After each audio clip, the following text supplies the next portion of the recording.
નમસ્કાર મિત્રો, આજે આપણે જાણીશું સીદી સૈયદની જાળી વિશે, જે અમદાવાદના લાલ દરવાજા વિસ્તારમાં આવેલી છે. સીદી સૈયદની મસ્જિદ ઈસવીસન 1572-73માં યમનથી આવેલા સુલતાન નસીરુદ્દીન મોહમ્મદ ત્રીજાના ગુલામ સીદી સૈયદ દ્વારા બનાવવામાં આવી હતી.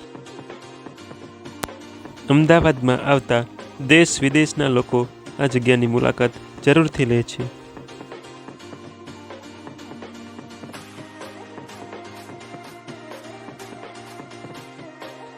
સોળ ફૂટ ઊંચી આ મસ્જિદને તમે વિડીયોમાં જોઈ શકો છો.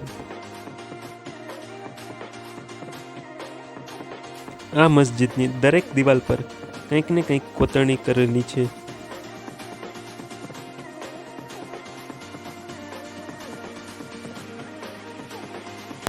આ મસ્જિદ પથ્થર પર કોતરેલી વેલા, વૃક્ષો, તાડના વૃક્ષો વગેરેની સુંદર સુશોભન માટે જગવિખ્યાત છે.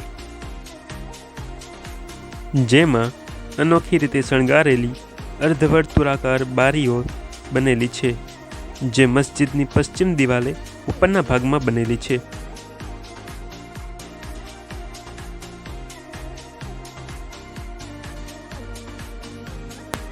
જેમાંની બે ઉત્કૃષ્ટ કુદરતી ડિઝાઇન ધરાવતી 2 નમૂન બારીઓ છે, જે ભારતભરમાં બીજે ક્યાંય જોવા મળતી નથી.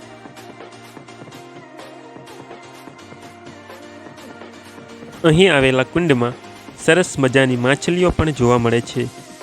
પાણીની ઠંડકના લીધે ત્યાં અલગ અલગ પ્રકારના પક્ષીઓ પણ જોવા મળે છે, જેમાં ખાસ કરીને કબૂતર હોય છે.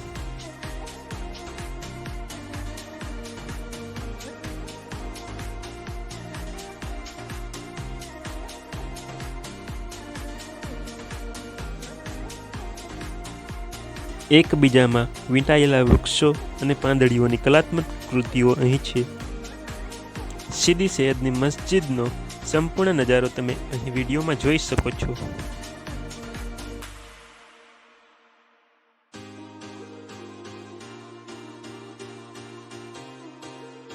આ મસ્જિદની દરેક દિવાલો પર 2 નમૂન કૃતિઓ કલાત્મક રીતે કંડારેલી જોવા મળે છે, જે તમે અહીં વિડીયોમાં જોઈ શકો છો. આ મસ્જિદનો ઇતિહાસ તમને અહીં પથ્થર પર કોતરેલો જોવા મળે છે. બ્રિટિશ શાસન દરમિયાન આ મસ્જિદનો ઉપયોગ સરકારી કચેરી તરીકે થતો હતો.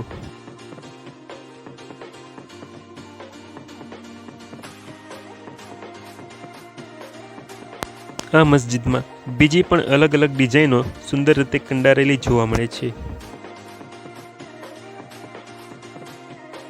ઈસવીસન 1880માં લંડન અને ન્યૂયોર્કના સંગ્રહાલયો માટે આ મસ્જિદની જાળીઓની નકલ કાગળ ઉપર ઉતારી તેમાંથી લાકડાના 2 મોડલ બનાવવામાં આવ્યા હતા.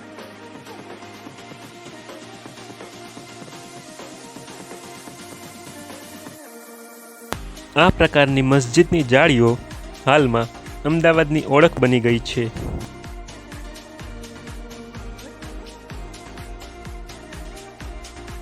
હાલમાં આ મસ્જિદની ફરતે એક સુંદર બગીચાનું નિર્માણ પણ કરવામાં આવી રહ્યું છે.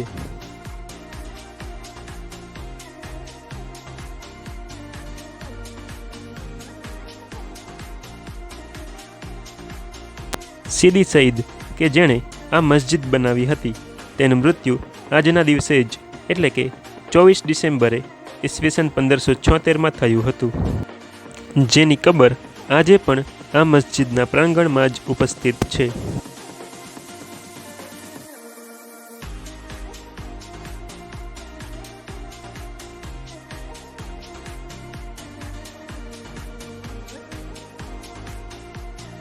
આ મસ્જિદના પ્રાંગણમાં એક જૂનું વડનું વૃક્ષ પણ આવેલું છે.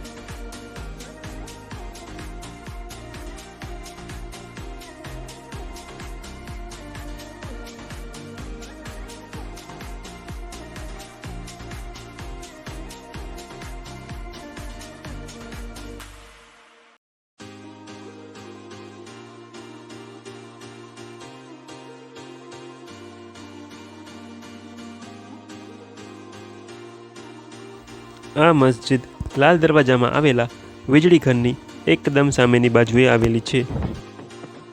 આ વિસ્તાર આખો દિવસ વાહન વ્યવહારથી ધમધમતો હોય છે, જેમાં ખાસ કરીને દરેક વિસ્તારમાં જવા માટે અહીંથી સિટી બસ પણ મળી રહે છે. મિત્રો, જો તમને આ વિડીયો ગમ્યો હોય તો વિડીયોને લાઈક જરૂરથી કરજો તથા આવા બીજા આવનારા વિડીયોની જાણકારી મેળવવા માટે ચેનલને સબસ્ક્રાઈબ કરી બેલ બટન દબાવવાનું ભૂલતા નહીં. ધન્યવાદ.